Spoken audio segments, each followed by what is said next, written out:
Hi, my name is Fabian Titz-Teixeira. I'm a PhD student in the Biolab in Cologne. We're doing systems biology, and here I'm going to present you the story of how we found that processes required to establish prime pluripotency are independent of the naive pluripotency network. So first, a quick introduction into the biology behind the project. We are looking at mouse embryonic stem cells. Those are pluripotent and taken from the inner cell mass of the blastocyst. The pluripotency means that they can either differentiate into any cell type of the organism or they can self-renew. This makes them interesting for many research fields.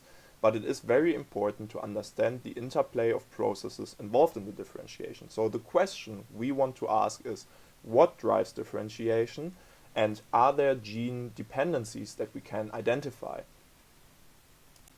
To look into this question, we have a setup of 73 different knockout cell lines where we have RNA sequencing data with a wild type reference, and we're looking at their delay in differentiation. So the wild type just shows normal naive to formative pluripotency differentiation, whereas the knockouts have different delays of differentiation. And this is caused through different mechanisms and through different processes, so these delays add variability to the data. This variability is what we use then in our approach. We first of all compare two genes, a blue and a red gene, and we always see how they change in the wild type. And then in comparison to the change that we see in the wild type, how do these two genes change in a knockout? So in this knockout, for example, the blue gene would show further adjustment to differentiation than the red gene. And this is consistent across all the knockouts that we see. So we would have a histogram shifted like this. This shows the differences between the two genes within the knockouts. And this would then hint at a possible dependency of gene B on gene A. But more importantly, it shows that gene A adjusts independently from gene B to the differentiation. And now the opposing case would be that gene B shows more progress or higher progress in wild type completion than gene A, and that would simply result in a shift to the other direction where gene B adjusts independently from gene A, and gene A possibly depends on gene B. The last example shows an example where sometimes gene A is further progressed than gene B. In other cases, gene B is further progressed than gene A. And that would result in a histogram that's centered around 0. And these would then not have a dependency between the two genes. And this approach we have applied to all gene-gene pairs of 1,200 genes approximately. And as this is one experiment from one group, we wanted to further verify this with an independent data set. The independent data set that we were using here is a single cell data set from another group. As it's now different data, we also have to apply a different approach to identify gene-gene dependencies. And the rough idea here is that we know whether a gene is up or down regulated during differentiation. And we have different time points in this single cell data. So we have cells from an early time point and we have cells from a late time point. And these cells have variability in their differentiation, how far they have differentiated.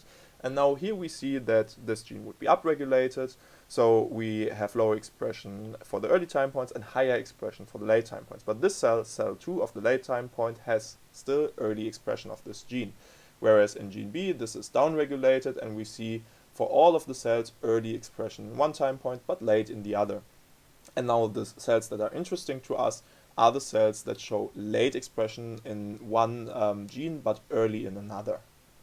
If we were now to compare the rankings of the two genes from early in the bottom left to late in the top right, everything that would show early expression in both or late expression in both would be on the diagonal. And now the interesting cells are the cells that are far off the diagonal, like this cell here that shows late expression in gene B already, but still somewhat early expression in gene A. A real-world example of this would be DNMT3A and LIN28B. Both genes are known to play a role in differentiation, and we can see that a lot of the cells are on the diagonal. But then if we look into the two parts that are far off the diagonal, those are cells that show late expression in Lin28B but early expression in DNMT3A, and vice versa. We see that there's way more cells in this part of the plot than in this part. So here we could say DNMT3A adjusts independently from Lin28B. Now if we look into the consistency between our two approaches, we have the knockout-based dependencies on the x-axis, the single-cell-based dependencies on the y-axis. Every dot is one gene dependency. If they are red, they include a naive marker gene. If they are yellow, they include a formative marker gene. And the dots in the first and third quadrant correspond to agreement between both approaches, whereas the dots in the second and fourth are in disagreement. The ratio of dots in the first and third quadrant to the second and fourth are about 2/3 to 1/3, so there's overall high agreement between the two approaches, and even higher if we just concentrate on naive and formative transcription factors.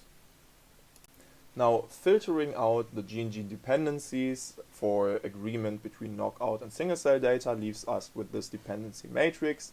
We can see that the orange genes are formative marker genes, are on the very top, so they are upstream of other genes, whereas the naive marker genes tend to be downstream of other genes. So in summary, we have built a network based on gene-gene dependencies of early differentiation. We found several processes that change independent of the naive pluripotency network, and we saw that initiation of the formative state is independent from the naive pluripotency network. Lastly, I would like to thank you for your attention, the Bayer lab shown in the picture here, and also our collaborators from Vienna, the Leb lab. And if you have any questions, please just write me a message in the conference tool or write me a mail under this mail address. Thank you very much.